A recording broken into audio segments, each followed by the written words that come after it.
everybody, and welcome back to the Zodcast.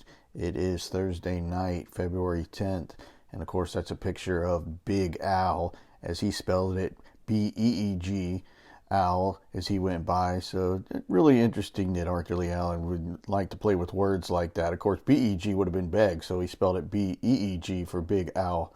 So, it's just one of those things you keep going back to with this case. And then there's a picture, of course, up there's a Tim Holt with as Red Mask, which of course is a character he played, and it's heavily speculated that the Zodiac was influenced by comic books. Of course, Dave Aranchak just did a great video on the Batman comics and how they could have influenced Zodiac. Really good. Check that out if you haven't seen it yet. But I'm definitely a believer in the Tim Holt and Red Rider, but with Tim Holt's Red Mask, that could be the Red Mask that was on the skeleton, because we just talked about the skeleton card, and we're going to get into more of that here in a minute. But here is the ABC cover that I mentioned on the last episode.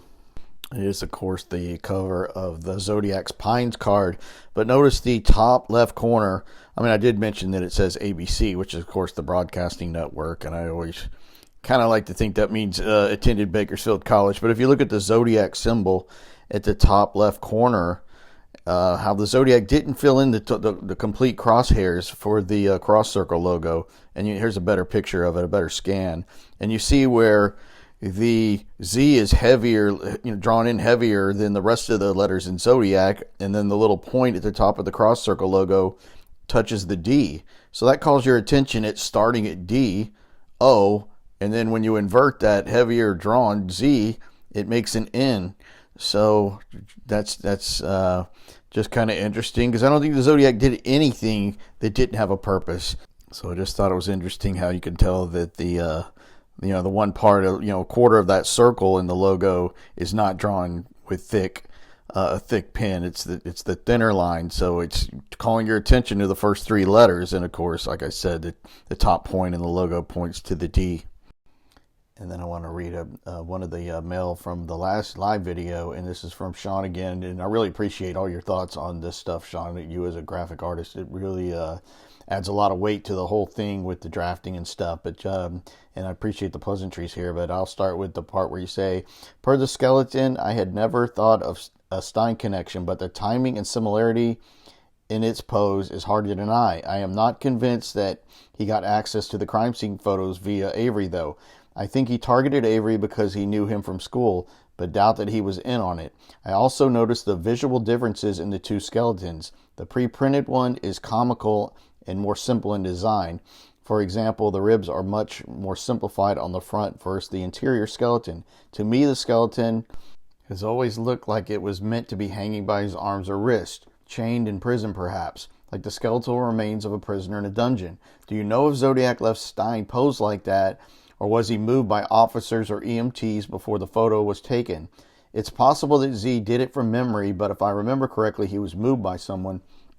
I remember they always claimed that Zodiac tried to move Stein to the upright position, and I know at the Quester Files, he does a great job of disputing that, about why Zodiac would want to move Stein to the upright position. I think his main goal was trying to get the piece of his shirt, so I'll have to go look at Quester Files to see, but he does a great job at debunking why the Zodiac would have moved him to the upright position, but I don't remember if the EMTs or moved him or not, or if the Zodiac just could have remembered him being that position. But going to your opponent about Paul Avery, I'm definitely not implying that Avery had anything to do with the murders or anything like that. I just think maybe the Zodiac could have sent him a little bit more that he didn't disclose. If he said, hey, if you can help me with this or that, you'll be my lead guy, that kind of thing. And maybe Avery was good with that because he got a lot of popularity from it. No, I do not think Paul Avery was involved in these crimes whatsoever, but he didn't get the nickname Unsavory Avery for nothing. So I think if the Zodiac said, can you get me this, maybe something small, and you'll continue to be my point of contact. So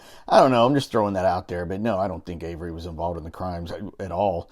Shoot, he couldn't walk to Berryessa, man. I think he probably had really bad emphysema even by then. I know he was a heavy smoker in college. His buddy Cliff Groff told me that. who just also happened to be one of Paul Stein's friends. It was just kind of a small world deal where Cliff Groff worked with Paul Avery at the Renegade Rip at Bakersfield Junior College, and then Cliff went off to Fresno State, I believe, and that's where he met Paul Stein and was an instructor to Paul Stein, so he got to know Paul Stein really well there. So no, I don't think Avery was involved, but I think he probably definitely knew a little more, and maybe just speculated that he was being picked for a reason. Maybe he had some ideas about that or not. But as I mentioned on another episode, he was developing a suspect.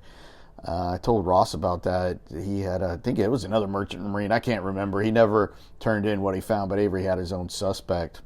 So now viewer discretion is advised. If you have children in the room or anything, get them out now. This is going to be going back to the pose of Paul Stein in the Halloween card, and I appreciate, Bill, you sending these to me. So here's the first one, and this is showing Paul Stein. He's actually face up, but you can see the position of his legs down in the floorboard that do look a lot like the Halloween card. And after seeing these photos, Bill was convinced that the skeleton on the second skeleton in the Halloween card is indeed posed like Paul Stein. So I don't know. I mean, I don't know if the Zodiac drew that skeleton or like Sean said, maybe he got it somewhere where that skeleton was posed like a prisoner in a dungeon. That's why the wrists are coming down like he was shackled. But I really don't know. I mean, I lean towards that being Stein. I mean, it's too coincidental. And the way the legs are crossed are just too uncanny. And it looks like that's how Stein's legs are in the floorboard of the driver's seat. So here's another picture of Stein. This one's really gruesome, so sorry about that, but we're trying to figure this out. But you can tell he is face up. I think his face is just out of view, but you can see his chest there, and then his hips, and then his leg going down into the floorboard, and it looks like it would be crossed like that skeleton. And I know, Bill, you said that you're convinced after seeing these photos. I'm definitely leaning towards it, but I'm just putting this stuff out there. It was brought to my attention. Isn't my find. I think this had been speculated way back when, but Jason made the model and made that 3D model, and it's convincing. It looks like Stein. So maybe the Zodiac found a skeleton that was already close to the pose. It's just with the thumbs in and everything, it's just really intriguing about how it looks like Paul Stein. But looking at this, it's an awful, gruesome photo. I mean, it's just so tragic, but. His legs look like they're going to be in that position that's shown there on the skeleton card on the second page and the 3D model.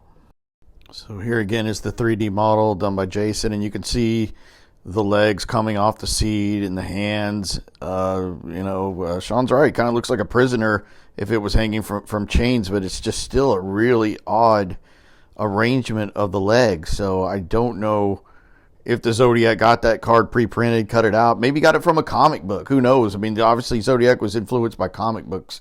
That's pretty much a given right now between Batman and Tim Holt, Red Rider.